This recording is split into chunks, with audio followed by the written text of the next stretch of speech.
इस ड्रोन का मुख्य उद्देश्य सीमाओं पर शत्रु के खिलाफ एक घातक हथियार के रूप में काम करना है। चीन जैसे पड़ोसी देश के उकसावे के जवाब में भारत का ये नया UCAV किसी भी आपातकालीन स्थिति में अग्रणी भूमिका निभा सकता है। स्विफ्ट ड्रोन, जिसे DRDO यानी रक्षा अनुसंधान और विकास संगठन द्वारा विकसित किया जा रहा एक स्टेल्थ मिनी बॉम्बर है, जो दुश्मन के इलाके में घुसकर हमले करने में सक्षम होगा। आइंदा आने वाले दिनों के अंदर ट्रस्ट मी इंडियन यूथ की जो फ्यूचर है वो बदलने वाला। डिफेंस के हवाले से लाइजन ऑफिसर्स जो हैं वो हो गए हैं, पर्टिकुलरली नेवी के हवाले से। अब देखिए ना, इंडिया अब सारे का सारा फोकस जो है वो डिफेंस की तरफ जा रहा है।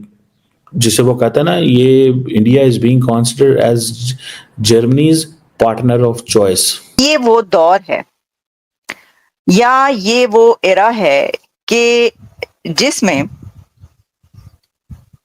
कंट्रीज के बीच ये दौड़ लगी हुई है, ये रेस है कि कौन सा कंट्री इंडिया से ज्यादा करीब होगा। अमेरिकन सामान हमारे पास बहुत है, फ्रेंच सामान हमारे पास बहुत है, रशियन सामान तो बेइंतहा है हमारे पास।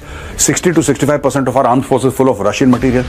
ये जर्मनी आज तक मुंह सुजा के कोने में बैठा था यार। जर्मनी कह रहा था नहीं, हम नहीं देंगे, अब दिक्कत है, हमें आपसे इससे प्रॉब्लम है, हमें इससे प्रॉब्लम है। तो इंडिया ने बोला ठीक है भाई, हम कहीं और से ले लेंगे।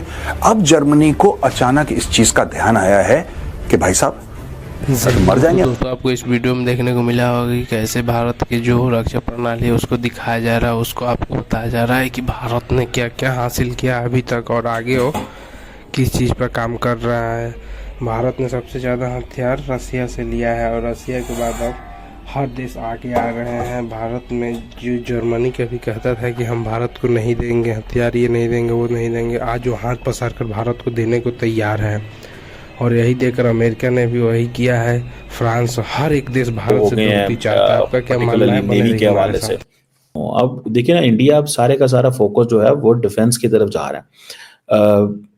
जिसे वो कहता है ना, ये India is being considered as Germany's partner of choice. ये कहा जा रहा है कि जर्मनी का पार्टनर ऑफ चॉइस बनना चाहता है। ठीक है जी, कि जब भी वो देखिए intelligence cooperation and all that they have been doing it for long. ठीक है जी, इंडिया का प्रॉब्लम यह है that India needs modern weapons. ठीक है जी, अपनी डिफेंस कैपेबिलिटीज को प्रोजेक्ट करना है। चाइना सर पे खड़ा हुआ है। ठीक है ना जी, आप ये नहीं कर सकते। उसकी रीजन ये है कि it's not just China, you have to protect your trade corridors. आपके जो ट्रेड कॉरिडोर्स हैं, जो मैं आपको पहले कई दफा कह चुका हूं, तो सप्लाई चेन थी। इंडिया का असल problem with all that big navy is not just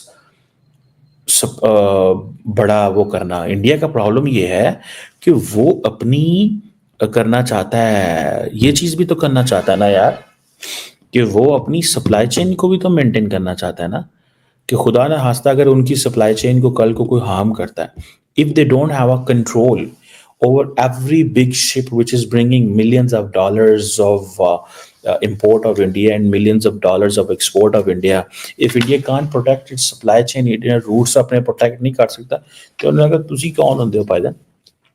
Anything which is going to USA, anything which is coming from USA, रास्ते में समंदरों में कोई लौट रहा है, तो उन्होंने अमेरिका से सवाल तो कर रहे हैं ना कि भाईजान भारत का जिस तरह से प्रभाव क्षेत्र बढ़ता जा रहा है, हर एक क्षेत्र में उसको देखते हुए भारत से हर एक देश दोस्ती करना चाहता है, चाहे बड़ा हो छोटा हो, कोई भी देश कैसा भी। भारत की स्ट्रेटजी ऐसी है कि अब भारत से ना कोई बच सकता है ना कोई छुप सकता है, और भारत से ना दुश्मनी लेना चाहता है कोई भी देश। आपका क्या मानना है कमेंट सेक्शन में ज़रूर बताइएगा, और यह वीडियो आपको कैसी लगी कमेंट करके बताइएगा। मिलते हैं तब तक के लिए एक अगली वीडियो में, तब तक के लिए जय हिंद जय भारत।